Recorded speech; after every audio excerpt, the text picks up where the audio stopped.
Hola, ¿qué tal amigos? Muy buenas noches. Pues bueno, les saluda con mucho gusto la arquitecta Ivonne. Bienvenidos a su programa Revelando la Historia, en donde pues nuestro conductor, el arquitecto Luis Corrales Vivar Cravioto y nuestro compañero Abraham Chinchillas pues participarán y entrevistarán aquí también al maestro. Tenemos un invitado esta noche y bueno, pues vamos a presentarlo al maestro Gildardo de la Cruz Morales. Lo conocemos como un ejemplo de entereza en sus aportaciones de la cultura de la nación huasteca y corazón de Mesoamérica, y también como cronista de la Huasteca. Maestro, ¿qué nos puede comentar acerca de, bueno, pues que lo tenemos aquí de invitado, de dónde es originario para que conozca nuestro público, por favor? Con todo gusto, arquitecto, y muchas gracias por la invitación. Nací en uno de los ranchos de mi abuelo, que se llama la Cueva del Tigre, que está en la altiplanicie que se forman la población de Tecacahuaco y Huautla Hidalgo, en el municipio de Huautla Hidalgo. Después nos fuimos a radicar en un lugar que mi abuelo le denominó Las Pilas Segundo, porque hay un Las Pilas primero. Entonces, desafortunadamente, pues allí fue nuestro problema, ¿verdad?, de que él, preocupado por la educación de sus nietos, pues nos hizo una escuela, nos consiguió una maestra, y el día que regaló la escuela y le hizo fiesta y entregó a la maestra para que nos enseñara, ese día lo privaron de la vida. Y ahí empieza nuestro declive, ¿verdad?, que tuvimos que radicarnos en Huejutla. Yo llegué a Huejutla a los 5 años de edad, estudié en la escuela primaria principal de esa localidad, que es la escuela primaria Benito Juárez. A los 8 años me llegó la inquietud, la vocación tal vez, de querer ser abogado, y hasta que lo logré, terminé la carrera de licenciado en Derecho en la Universidad Nacional Autónoma de México, en Ciudad Universitaria, y posteriormente de allí, pues, mis maestros me invitaron a formar parte del personal del Instituto Nacional de Ciencias Penales, donde estudié la maestría de Ciencias Jurídico-Penales, pero estando en esos lugares encontré algunos documentos sobre mi región, sobre la historia de mi región, que es la nación huasteca. Disculpe, maestro, en la región en la que nos está comentando, ¿tuvo algunos cargos, algo que nos pueda comentar? No, allá a los intelectuales no se les toma en cuenta, o más bien a la gente que se preocupa por estudiar, ¿verdad? Más bien el que habla más y piensan que tiene la razón, pues es el que toman en cuenta para los cargos públicos, ¿verdad? Y a mí la política no me gusta, me gusta más lo académico, ¿verdad? Sí, claro. De allí que me he propuesto a escribir la historia de Sabemos que tiene un gusto y un interés especial por la historia de la Huasteca. Y bueno, pues es conocido como el cronista de la Huasteca. En este momento, pues nos podría comentar de dónde nació el gusto por la historia. Bueno, pues desafortunadamente mis maestros de instrucción primaria nunca me contaron la historia de mi pueblo, ni mis maestros de secundaria ni preparatoria que yo hice allá en Huejutla me contaron sobre la historia de mi pueblo. Así es que yo, al empezar a investigar, ¿verdad?, cuál es el origen de la nación huasteca, pues fue como me empecé a involucrar en este maravilloso tema que es la historia y la geografía, ¿verdad?, y todo el significado de lo que es la cultura huasteca. Esa fue la intención, ¿verdad?, y pues yo espero contribuir en algo, ¿verdad?, sobre todo para la historia, para que la gente conozca sus raíces, porque una persona que no conoce sus raíces, ¿verdad?, pues corre el riesgo de cometer los mismos errores a través de su vida personal y a través de sus contribuciones a la historia de la región a la que yo pertenezco. Claro, maestro. Bueno, pues le quiero hacer otra pregunta. Está aquí por una razón especial, porque vamos a hacer bueno, el arquitecto, nuestro conductor, el arquitecto Luis Corrales Vivar, lo va a entrevistar, bueno, y le va a presentar un libro llamado Huasalingo, lugar de las llamas. Y bueno, pues, ¿cuántos libros ha escrito acerca de la Huasteca? ¿Cuántos nos podría comentar? ¿Cuáles son los títulos para que también los hidalguenses los podamos pues conocer y pues sepamos de esta gran riqueza y cuál es el gusto por el que escribió? ¿Cuándo escribió su primer libro? Coméntenos, hay mucho por... En el 2008 quedó terminado el primer libro, que es el de Huejutla, su origen, historia y geografía. Entonces, ese libro, según él, no según, lo pudo detectar el prologuista, que tenía 42 años de estarlo escribiendo, ¿verdad? Debido a que, pues, yo pronuncié el discurso oficial en el aniversario, en el 100 aniversario de la batalla que sostuvo Antonio Reyes el Tordo en Huejutla, y cuando Huejutla fue nombrado capital del Estado, ¿verdad?, por un día, ya que estuvo el Poder Ejecutivo, Legislativo y Judicial allí, y me tocó decir el discurso. Así es que el discurso, desde luego que fue asesorado, orientado por uno de mis maestros, Adalberto Flores Quintero, ¿verdad?, quien atinadamente pues me hizo las sugerencias oportunas para poder pronunciar ese discurso, y es uno de los temas que están en el libro de Huejutla. Y a partir de ahí yo me comprometo de manera indirecta a escribir la historia de cada uno de los municipios que conforman el distrito de Huejutla. Y por eso ya escribí el de Yahualica. Posteriormente escribió otro libro más. En el 2012, ¿verdad?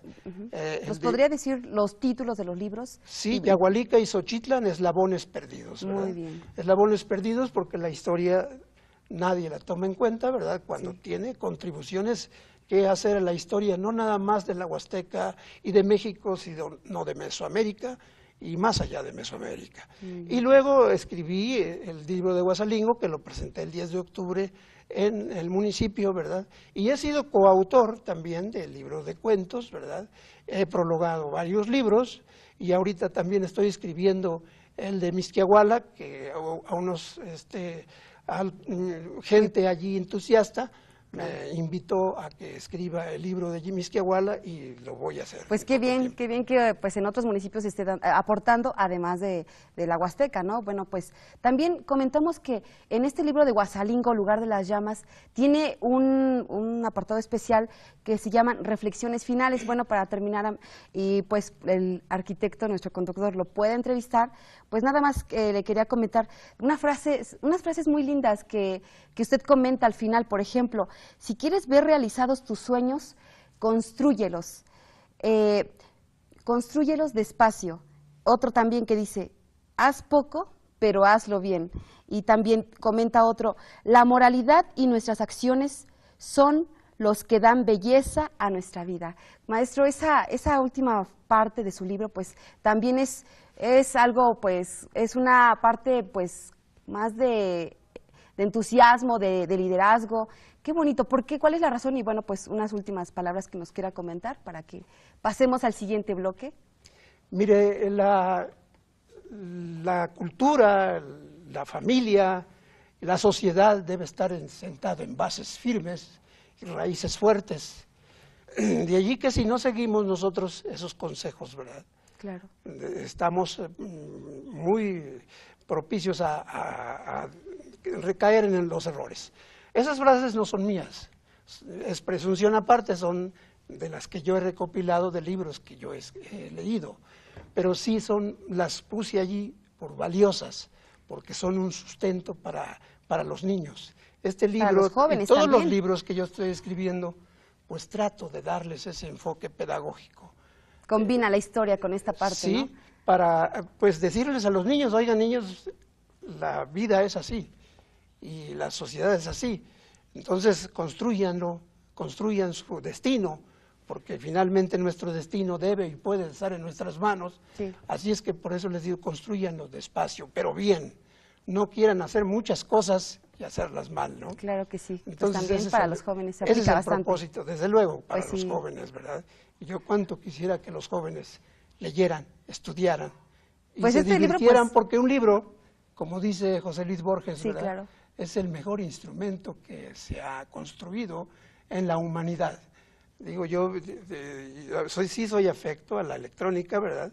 Pero tengo mis reservas, porque pues cualquier persona puede meter un programa, aunque sea erróneo. Y tener libros en una tableta, pero bueno, exacto. Pues felicidades, maestro, por este libro. Y bueno, pues pasamos los micrófonos al arquitecto Luis Corrales Vivar Cravioto, y bueno, pues con nuestro invitado de esta noche. Muchas gracias a usted.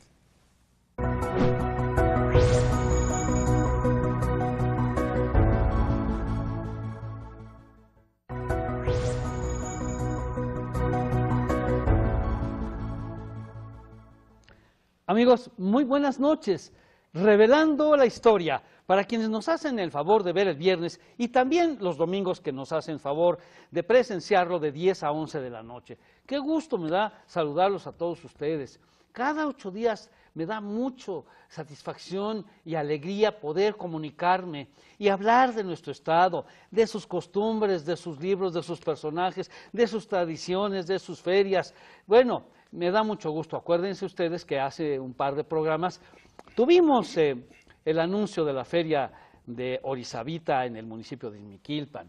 Hace 8 días tuvimos el programa en el que describimos con lujo de detalle el mural hermoso que se encuentra en el lobby del Auditorio Gota de Plata, ahí junto al Pizal de Byron Gálvez, que es una obra maestra. Mando un saludo a mi amiga Eva Beloglowski, esposa viuda del gran Byron Gálvez, autor del Pizal, ese enorme mural en el piso que está ahí junto al Gota de Plata. Bien, pero ahora, amigos, muchas gracias porque están con nosotros y les tengo un buen programa, una sorpresa. Traigo invitado a un gran autor de libro hidalguense, es decir, una persona que por gusto, no porque en esto trabaje ni de eso viva, al contrario, a veces gastamos en hacer nuestros libros, pero él, el maestro Gildardo de la Cruz Morales, ha escrito ya varios libros referentes al estado de Hidalgo. Y hoy presentamos a ustedes el libro Guasalingo de su autoría, Lugar en Llamas o Lugar de Llamas. Maestro Gildardo de la Cruz Morales, muchas gracias por estar con nosotros. Al contrario, maestro. Gracias a ustedes. Ya ustedes habrán visto que al principio del programa, la arquitecta Ivonne Quiterio, colaboradora de nuestro programa ya de un par de años, le hizo al maestro una entrevista sobre su vida, un poco sus actividades personales, sus estudios, etcétera. En lugar de leer un currículum, mejor lo hacemos platicado. Y ya ustedes entonces ya tienen una idea de quién es el señor que está junto a mi derecha. Yo lo conozco porque hace tiempo tuvimos el gusto de hacer con él un programa con un libro sobre Huejutla, ¿verdad, maestro? Yagualica, maestro. Yagualica, pero también me decía usted que estaba haciendo algo sobre Huejutla. Ya está escrito desde 2008, maestro. ¿Y ese cuándo lo vamos a presentar? Cuando usted guste, bueno, cuando usted me invite, pero maestro. Ahorita, hoy nos vamos a dedicar al precioso municipio de Guasalingo, que está enclavado pues en la mera Huasteca hidalguense. En las postrimerías de la sierra. En las orillas entre la sierra y la Huasteca. La Huasteca, sí, yo tengo algunos amigos muy estimados y apreciados que viven en este municipio. Pero me di a la tarea de leer un poco el libro y, caray, estoy sorprendido de que tiene muchísimos datos. Es un libro hecho con mucha conciencia. Le platicaba yo al maestro hace rato, maestro, ¿cuántos años se tarda en hacer un libro como este? No solo por el grueso, amigos, no solo porque tiene 400 páginas o más, sino para hacer un libro de 400 páginas, con datos, con información, con variedad de información de los tiempos y las épocas, porque aquí hace el maestro un recorrido por el tiempo en el municipio de Guasalingo, sobre todo de la etapa prehispánica, la colonial, el México independiente, y después, bueno, todas las cosas que vamos a platicar con él. Es un libro hecho con cariño, es un libro hecho con paciencia, es un libro hecho con investigación. Muchas veces la paciencia es requerida para hacer un libro, amigos, porque aunque uno tenga ya unos datos, van llegando conforme los amigos de nosotros y los familiares se enteran que están haciendo un libro sobre tal terruño, le empiezan a aportar datos. Oye, conocí un libro que habla de esto. Oye, conocí un documento. Oye, en el museo fulano hay esto. En la biblioteca fulana hay esto. Y entonces, cuando se hace con tranquilidad y paciencia un libro como este, pues se le llena de información. Este es un libro que a todos mis amigos, tengo muchos amigos habitantes de la Huasteca y de la Sierra, y que muchos son vecinos cercanos de este municipio o del mismo municipio, les encantaría leerlo. Y yo tengo el privilegio, por ser amigo del maestro, me considero su amigo, de haber presentado ya el libro de Yagualica, tenemos pendiente presentar el de Huejutla, y ahorita estamos presentando a ustedes, hasta les presumo que está dedicado, me lo dedicó al el maestro. Vamos a platicar de su libro. A ver, maestro, ¿qué lo indujo, qué lo promovió a escribir el libro sobre Guasalingo? Precisamente al estar escribiendo el libro de Huejutla, surgieron muchos datos de los otros municipios que conforman el distrito de Huejutla, entre ellos Yagualica, Huasalingo, y actualmente estoy recabando datos y haciendo investigaciones sobre Huautla. Ah, qué bien, Huautla. Así Muy bien, es. también cercano a la sierra y a la Huasteca. Pues es la parte alta de la Huasteca, ¿verdad?, donde también tiene mucha historia, y lo he dejado en ese lugar, en ese sitio, para ya escribirlo.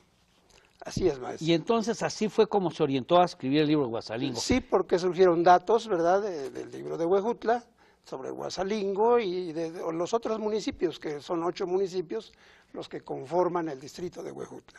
¿En dónde ha usted presentado este libro? Este libro se presentó en el municipio, en la cabecera, el 10 de octubre, ¿verdad? Y también lo presentamos y cuéntenos de ahí, ¿qué tal estuvo la gente? ¿Cómo estuvo la presentación? Nos abrimos paso porque pues ya había una programación. Sin embargo, pues solicitamos el espacio, ¿verdad? Y la gente que estaba interesada sobre saber de la historia de su municipio se quedó al evento y estuvo muy concurrido. Hubo muchos maestros, raro, ¿verdad?, que en una presentación de un libro haya maestros, porque desafortunadamente no les gusta leer mucho, pero sí hubo varios maestros. Sí. No, pues hay unos que sí. Algunos que sí. Entonces me sentí muy contento porque pues la gente estuvo muy atenta, muy interesada, ¿verdad? Sobre todo hago resaltar un niño del jardín de niños de esa localidad, sí, se acerca y me dice, oiga, ¿dónde es este lugar tan hermoso, no? Y le digo, pues es en las cuevas de este cerro que se llama Tepeyolotli, como se llama tu escuela, porque ese es uno de los datos, ¿verdad?, que debo narrar, de que cuando llego a Huasalingo, les digo, oigan, ¿cómo se llama este hermoso cerro? Nadie sabía, pero uno de los hombres más modestos que había por ahí, ya entrado en edad, me dice, creo que el jardín de niños lleva el nombre de ese cerro, y el jardín de niños se llama Tepeyolotli, y Tepeyolotli significa en náhuatl el corazón de los cerros, el corazón del cerro. Y a través de la investigación, ¿verdad? Bueno, ¿y ahora qué significa Tepeyolotli, verdad? ¿Qué historia nos puede proporcionar? Y una historia inmensa, ¿verdad? Sobre todo, que significa Tepeyolotli, corazón del cerro, y corazón del cerro es el jaguar, es el tigre, que significa Tezcatlipoca, Tezcatlipoca que guarda, guarece, custodia el cerro o el lugar donde se encuentra Quetzalcóatl. Quetzalcóatl, el gran dios prehispánico, que se representa en Tlaloc, dios de la lluvia, en Ejecatl, dios del aire, más bien dios del viento, ¿verdad? Y Tonatiuh es el sol. Entonces allí es el centro, el lugar donde vive Quetzalcóatl, y se introduce al inframundo a través de las cuevas que están en la contraportada, que se llaman las cuevas de Soncuay. ¿Qué tal son estas cuevas? Cuéntenos de pues, las cuevas. Las cuevas, la más grande ha de tener una profundidad como de 20 metros y hasta el fondo una especie de cámara. Y la más pequeña pues ha de tener unos 5 metros de profundidad, y nada más que el agua no impide más bien introducirse. Pero esas cuevas nos dicen mucho. Todas las cuevas que hay en la Huasteca, los hay en Yagualica, los hay en otros lugares del distrito, ¿verdad? Y significan las primeras habitaciones. Exacto, tiene usted razón. Entonces es una recomendación para los investigadores y arqueólogos que a veces son del mismo pueblo. En las cuevas hay tesoros que nos van narrando historia, porque fueron los primeros lugares donde vivieron nuestros antepasados. Inclusive debe haber también expresiones de arte, dibujos, pintura rupestre. Muy pocos, pero sí los hay. Muy pocos porque han sido destruidos por el propio hombre. Ya sabe usted que el hombre es el peor detractor de la naturaleza, ¿verdad? Es un depredador de la cultura. Depredador de la naturaleza. Yo en el libro de Yagualica, por ejemplo, narro del río de Huexotla, ¿verdad? Del río Tecoluco, que era muy hermoso y que el hombre se ha encargado de destruirlo. Pero así es la historia. Por aquí, por Huasalingo, ¿pasa un río también? Bueno, del Tepeyolotli, del cerro, bajan hay allá muchos arroyos, yo me tuve la oportunidad de subir al cerro, Sí. hay muchos arroyos que confluyen hacia Aguasalingo y pues los habitantes, el único trabajo que tienen es comprar un embudo y topar el agua que cae del cerro, ¿verdad? Y entubarla hacia sus casas. Eso es todo lo que hacen, ¿verdad? Pero es un agua limpia. Naturalmente, sí, Y fresca. allá arriba se puede tomar, ¿verdad? Y muy fresca, desde luego que sí. Entonces, eso es lo que significa, ¿verdad? Ese cerro que sirve de retroalimentación a todos los habitantes, no solo de Huasalingo, porque los arroyos continúan hacia el río de Ixtláhuac para allá, ¿verdad? Y se forma hasta el río de Atlapesco y, en fin, los Zules. De ahí al Pánuco y del Pánuco al mar. Al Golfo. Al Golfo, así es. Maestro, vamos a salir a un corte. ¿Cómo no? Por favor, mis bloques son muy chiquitos. Se me fue volando el tiempo. Sí. Lo que pasa es que es muy interesante platicar con el maestro Gildardo de la Cruz Morales. Amigos, no se vaya, regresamos en un instante. Bueno, ahorita viene el bloque de Abraham Chinchillas y luego regresamos el maestro y yo en el último bloque para terminar. Muchas gracias por estarnos viendo, no nos deje.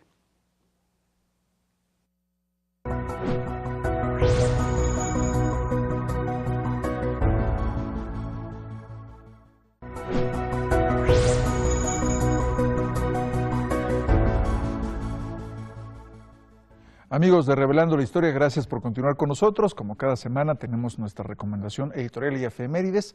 En esta noche vamos a hablar pues de una publicación que tiene que ver con el estado de Hidalgo, más allá de esta región de la que se ha estado comentando en la entrevista del arquitecto Corrales con nuestro invitado de esta noche, don Gildardo de la Cruz, pues que versa básicamente sobre la región de la Huasteca, sobre los municipios y la riqueza cultural que está en aquella hermosa región del estado de Hidalgo. Pero la recomendación literaria que le traemos en esta noche tiene que ver pues con Hidalgo en su conjunto, y me refiero a este libro que tengo en las manos, que es una publicación autoría del licenciado Juan Manuel Ménez Yeguno, Hidalgo, historia de una tierra que se renueva.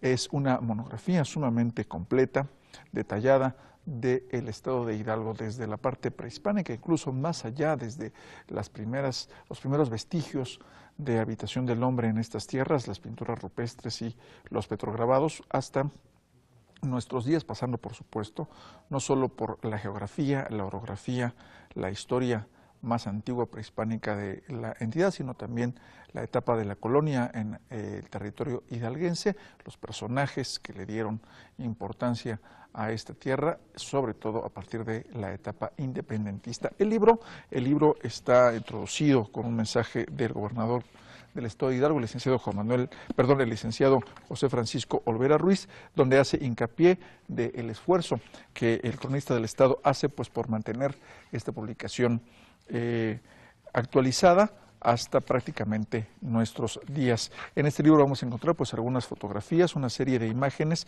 que tienen que ver, como les decía, no solamente con personajes, con sus retratos, con la descripción de su quehacer en el estado de Hidalgo, sino también con documentos que involucraban a el quehacer económico de esta tierra. Me refiero básicamente y particularmente a la minería, cómo es que los asentamientos humanos tenían que ver precisamente con la riqueza de la tierra, lo que permitía el despunte y la actividad económica del territorio que después se convertiría en el estado de Hidalgo. Los personajes, por supuesto, que, como le decía hace un rato, tuvieron que ver con importantes sucesos, importantes pasajes desde el desarrollo de la guerra independentista, allá en el lejano año de 1810, como por supuesto pues todos los quehaceres y queveres políticos que sacudieron a la joven nación durante todo ese siglo, que pues resultó también en el movimiento armado de 1910, en la etapa revolucionaria, donde también hubo pasajes importantes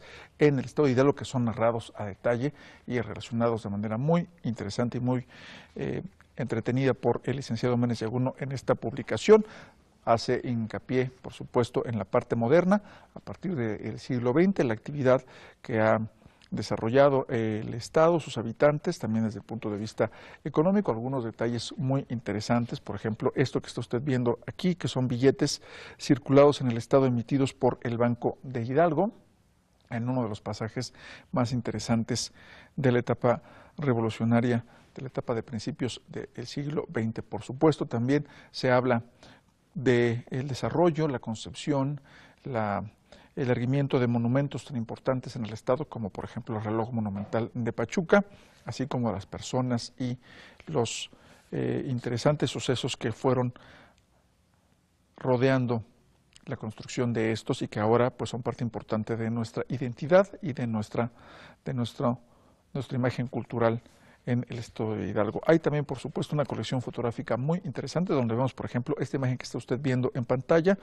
Es una imagen ya conocida, están en ella los diputados hidalguenses al Congreso Constituyente de Querétaro, están rodeando al entonces presidente de la República, Venustiano Carranza, allá en el año de 1917, pero también, por ejemplo, un poco más acá, algunas imágenes poco conocidas, poco difundidas hasta la publicación de este libro, de el primer vuelo con correo postal, el primer correo aéreo del mundo, que se realizó el 6 de julio de 1918 desde el Valle de Venta Prieta hacia la estación aérea de Buenavista, ya en la Ciudad de México. Es uno de los sucesos más importantes que pues, se sucedieron al inicio del siglo XX y que están, como decía, narrados en esta interesante publicación que vale la pena revisar para conocer a detalle el devenir, el desarrollo de el Estado de Hidalgo.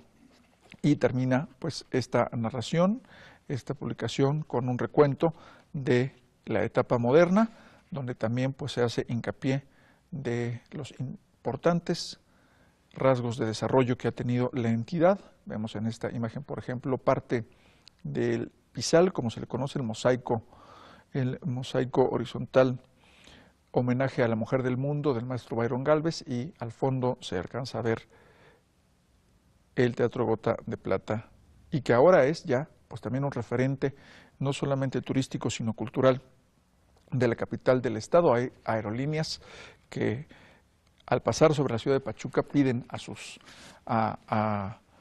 pasajeros asomarse a las ventanillas para poder admirar este pisal. Pues es una publicación que recomendamos, que le sugerimos no solamente consultar para intereses históricos, para intereses de conocimiento sobre la entidad, sino que seguramente será un libro que podrá ayudar con las tareas de los hijos, con las tareas alrededor de esta materia que tiene que ver con el conocimiento del Estado de Hidalgo. La publicación se realizó en conjunto con el gobierno del Estado de Hidalgo y la editorial Porrúa, así que está de venta en librerías. Hidalgo, historia de una tierra que se renueva, del cronista del Estado de Hidalgo, el licenciado Juan Manuel Menes Yaguno, es la recomendación editorial de esta noche. Y bueno, también tenemos, por supuesto, en las efemérides, vamos iniciando el mes de abril, estamos transmitiendo este programa el primer viernes del mes de abril, y pues hay muchos sucesos que seguramente usted va a estar recibiendo a través de los medios informativos, y seguramente que los niños estarán también recordando algunos de ellos que son muy importantes para la historia de México en las escuelas, en las distintas materias que llevan. En abril vamos a estar recordando, por ejemplo, recordamos el pasado 1 de abril la ascensión de Vicente Guerrero como presidente de México en 1829. Estaremos recordando también, por ejemplo, el nacimiento en el ámbito internacional, de efemérides internacionales, el nacimiento de Wangari Maathai, una activista política, ecologista de origen keniano, que fue la primera mujer en recibir el Premio Nobel de la Paz en el año del 2004. Recordaremos también, por ejemplo, el nacimiento del cuentista Hans Christian Andersen, creador de algunas de las historias más importantes de la literatura infantil. Él nació un 2 de abril de 1805 y que nosotros pues recordamos algunas de sus historias y seguimos compartiéndolas con las nuevas generaciones llenas de magia, llenas de imaginación. Estaremos recordando también, por ejemplo, el nacimiento, el aniversario luctuoso de la muerte del Papa Juan Pablo II, ocurrida en el 2005, también un 2 de abril, de Karol Wojtyła. También recordaremos a Martin Luther King, líder de la lucha por los derechos civiles, en el día de su asesinato, que ocurrió un 4 de abril de 1968. Recordaremos también, por ejemplo, el 5 de abril, que el general Porfirio Díaz disuelve los clubes liberales que existían en la República Mexicana, esto en el año 1901, que se considera pues uno de los primeros eventos del siglo XX que desembocan en el levantamiento armado de 1910. El 6 de abril recordaremos, por ejemplo, el ataque que realizó el generalísimo de la Nación, don José María Morelos y Pavón, al puerto de Acapulco para lograr su toma en 1813, uno de los pasajes también más emblemáticos de la Guerra de Independencia en nuestra historia. Recordaremos, por ejemplo, el 7 de abril también al general Antonio López de Santana en su ocupación a San Felipe de Austin, en Texas, durante la guerra contra este estado de la Unión Americana, la guerra contra los tejanos, como se le conoce en algunas narraciones históricas. El 8 de abril estaremos recordando el fallecimiento de Pablo Picasso, este importante artista y pintor español, uno de los emblemas artísticos del siglo XX. Él falleció un 8 de abril de 1973. También el 9 de abril recordaremos el nacimiento de Charles Baudelaire, poeta, crítico de arte y traductor francés, conocido como uno de los poetas malditos debido a una vida en la bohemia, una vida rodeada de excesos y la visión de lo malo, de lo feo en la poesía, en la poesía de Baudelaire, que impregna pues cada una de sus creaciones. Él nació un 9 de abril de 1821. También estaremos recordando, por ejemplo, el 10 de abril, el nacimiento en la Ciudad de México de doña Leona Vicario, heroína de la independencia de México. Ya habría nacido en 1789. También recordaremos este 10 de abril el asesinato de don Emiliano Zapata, quien muere en 1919 en Chinameca, Morelos, en una emboscada. También vamos a recordar, por ejemplo, el próximo 11 de abril, vamos a estar recordando el aniversario del sacrificio de los mártires de Tacubaya. El general liberal Dos Santos Degollado sufrió terrible derrota ahí, en esta zona de Tacubaya, por las fuerzas conservadoras de Leonel Márquez, quien fusiló a gente inocente, a prisioneros que estaban heridos y a médicos que cumplían con su labor de ayudar a los heridos. Esto conocido como el sacrificio de los mártires de Tacubaya, una batalla desarrollada en el lejano año de 1859. En 1861 también vamos a recordar en este día 11 de abril, Francisco González Bocanegra, autor de la letra del himno nacional, muere en la Ciudad de México. Ocurría en el año de 1861. En efemérides internacionales también recordaremos este 11 de abril, el momento en el que España cede el territorio de Puerto Rico a los Estados Unidos para que se convirtiera en uno más de los estados de la Unión Americana. Esto ocurrió a finales del siglo XIX, ya en 1899. Y bueno, también vamos a recordar durante este mes de abril a Mariano Abasolo, insurgente que participó en la conspiración de Valladolid. El día de su muerte, en 1816, recordaremos esta fecha el próximo 14 de abril, el mismo día en el que el mundo estará recordando un aniversario más del hundimiento del barco, que es probablemente el barco más famoso, la embarcación de pasajeros más famosa de la historia, el Titanic, que ocurría en 1912. Y bueno, estas son algunas de las efemérides que van a estar llamando nuestra atención durante estas primeras 2 semanas del mes de abril. Seguramente que en próximos programas durante estas semanas estaremos en posibilidad de comentar algunas de ellas más a fondo y compartirles algunas otras para estar refrescando nuestra memoria y a través de ello también estemos inclinados hacia el mundo de la cultura y de la historia. Con esto terminamos esta sección, vamos a una pausa promocional y al volver el arquitecto Luis Corrales Vivar Carbioto continuará con la entrevista de esta noche.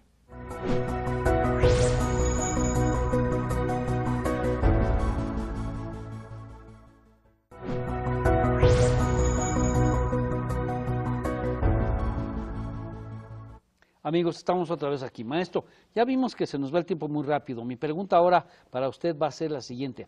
Entiendo en el libro hay una gran vida prehispánica en Huasalingo. Cuéntenos algo de eso. ¿Quiénes lo habitaban?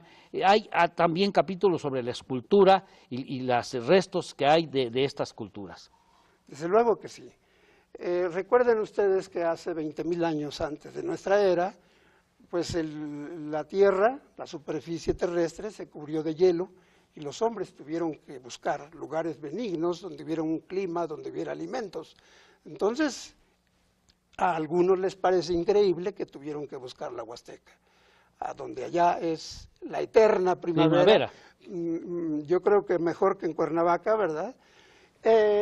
Entonces, en el tránsito, atravesaron el río Quetzalapan, que es el río Mestitlán, que así se conoce comúnmente, y allí observaron la hermosa ave, la más hermosa del mundo, que es el quetzal, y vieron sus colores, tiene 5 colores, pero un color rojo muy señalado. Entonces, más adelante, Tonacacíhuatl, ¿verdad? Sí. Y Tocanatlecutli fueron y se radicaron en un lugar que ahora se llama Ixtlahuaco, antes se llamaba Michatlauco. Y más adelantito hay un lugar que se llama Quetzaltzongo.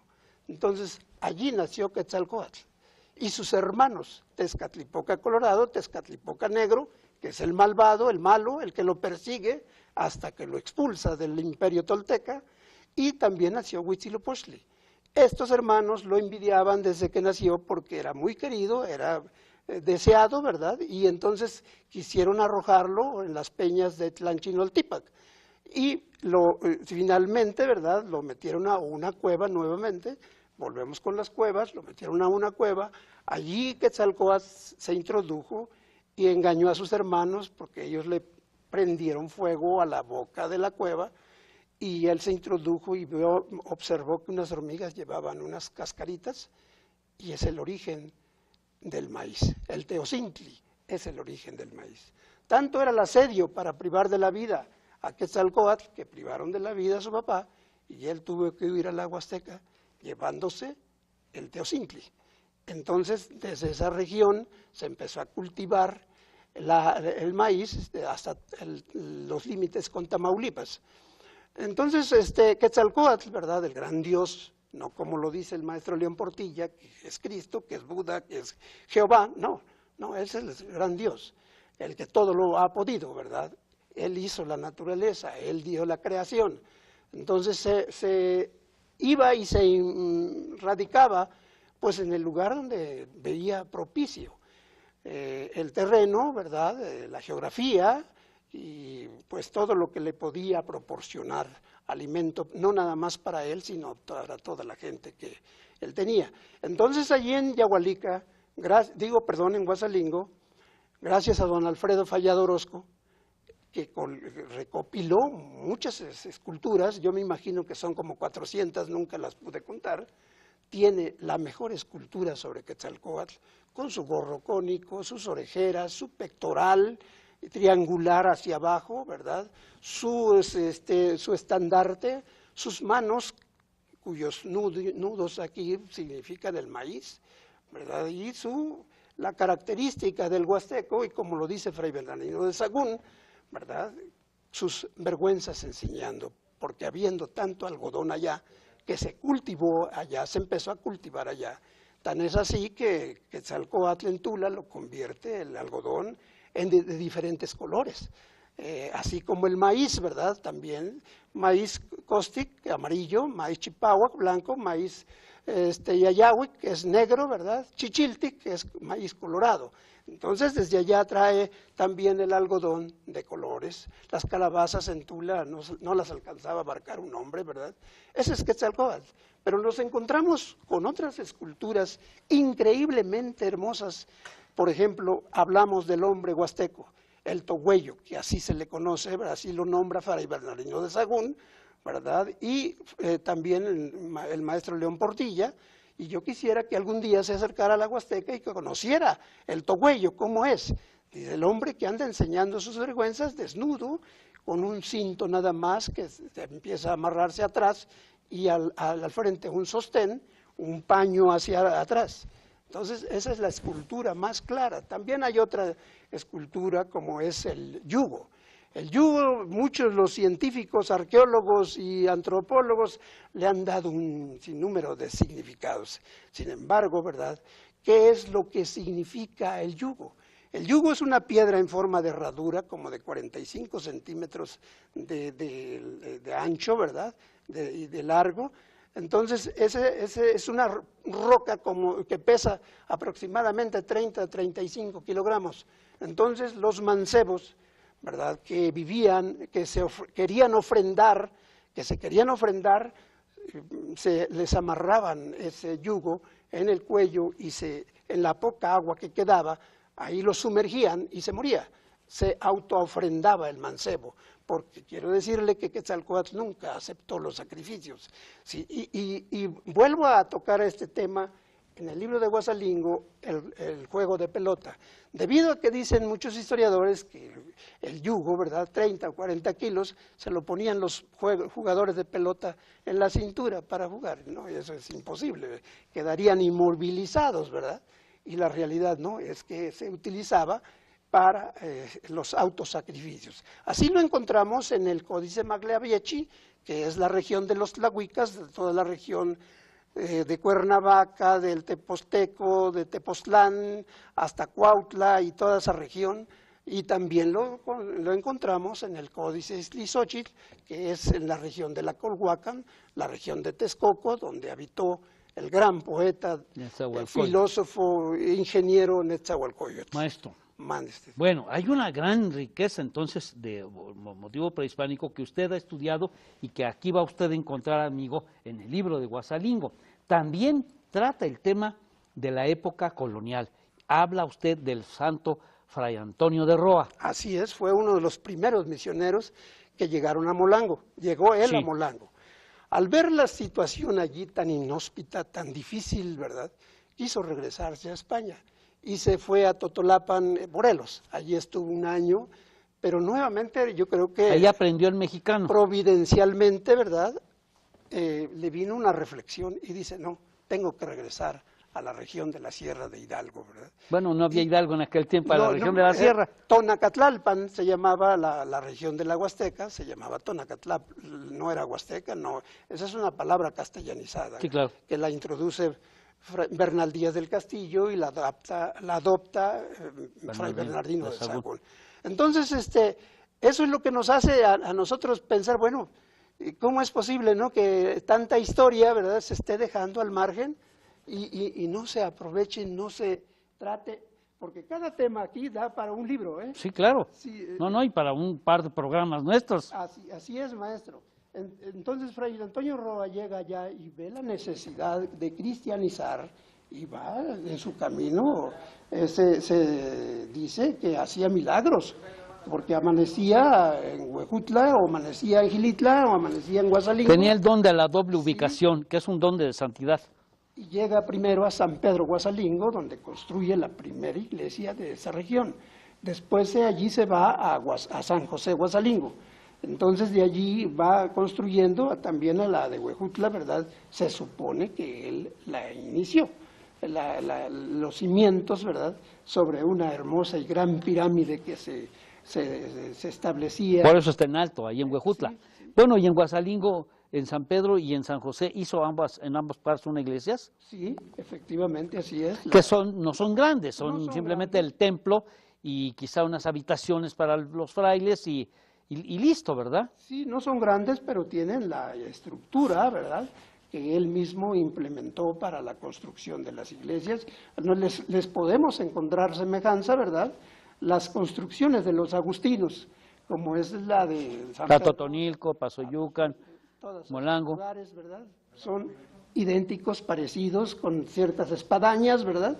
Sí, y eso es lo que caracteriza, pues, Y luego sus puertas o entradas con algún adorno plateresco, ¿no? Sí. Que bueno, que en Actopan y Miquilpan y Pasoyucan es fantástico, pero que en las pequeñas poblaciones están muy claramente, digamos, facturados, como si fuera una firma.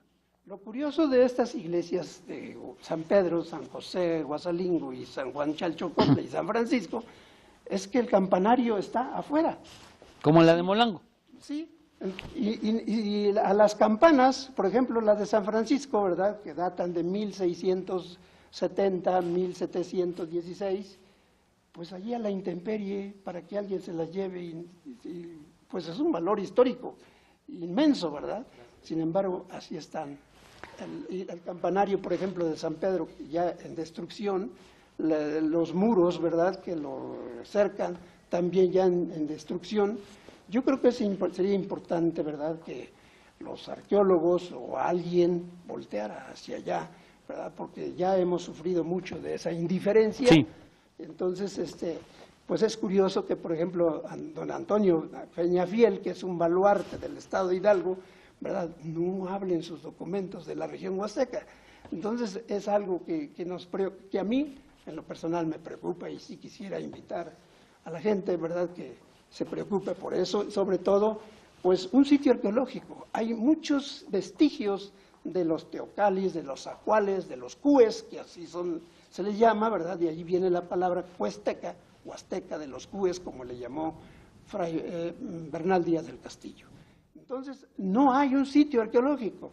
El de Yahualica, ¿verdad?, tuve yo que sufragar gastos para poder llevar un ingeniero civil, un topógrafo que me ayudara a hacer un levantamiento, ¿verdad? Ahora, en Tlazonco, yo le aseguro, usted con sus conocimientos arquitectónicos, que pudiera ver cómo estaba la pirámide más grande, no la más importante, ¿verdad?, en Tenochtitlan, con dos partes, una dedicada a Tlaloc y otra a Huitzilopochtli. Pues en Tlazonco, que es parte del municipio de Guasalingo, hay una construcción similar. Y está en un terreno que es potrero, las pisadas de las vacas. No, ya me imagino. Entonces, Realmente la producción editorial de usted tiene ese fin y es muy interesante. Llamar la atención de investigadores, de historiadores, de lo que hay para que vayan a rescatar, para que vayan a atender. El INAH, por ejemplo, pues ya restauró un altar que está ahí en una de las iglesias, un altar barroco. Esa fue una buena acción, pero hay muchas cosas. es la de Guasalingo. Desgraciadamente, el tiempo no nos ayuda, amigos, y vamos a tener que terminar. Vean ustedes que en simplemente este programa no pudimos ver ni la mitad de lo que tiene información este libro, que es el libro Guasalingo, Lugar de Llamas, pero lo recomendamos. ¿Dónde podrían la gente que tenga interés adquirir el libro, maestro? O denos un teléfono o algo, porque mucha gente me va a hablar, me va a decir, oye, ¿dónde compro el libro? ¿No hay? Bueno, como soy un editor independiente, ¿verdad?, Sí.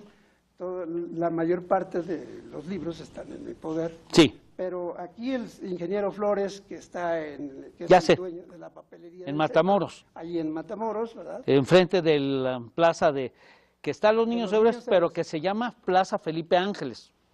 El ingeniero Flores, ahí lo encuentra uno. Ahí, Ah, sí. qué bueno, el ingeniero es mi amigo, yo hace muchos años le hice su casa. Sí, Sí. Maestro, me da mucha pena tener que terminar, pero aquí los señores están insistiendo. Compre usted el libro en la librería del ingeniero Flores, que está enfrente de la plaza de los Niños Héroes, o sea, de la Plaza Felipe Ángeles, en la calle de Matamoros, entre Arizpe o entre Allende y Victoria. Puede usted ahí comprarlo. Yo prometo que invitaremos en este mismo año otra vez al maestro para hablar sobre su otro libro, el de Huejutla. Claro que si en este se nos fue el programa y ya tratamos un poquitito nada más, pues en el de Huejutla ya imaginaremos, pensaremos en hacer dos. Muchas gracias por su atención, muchas gracias por ver Revelando la Historia. Buenas noches.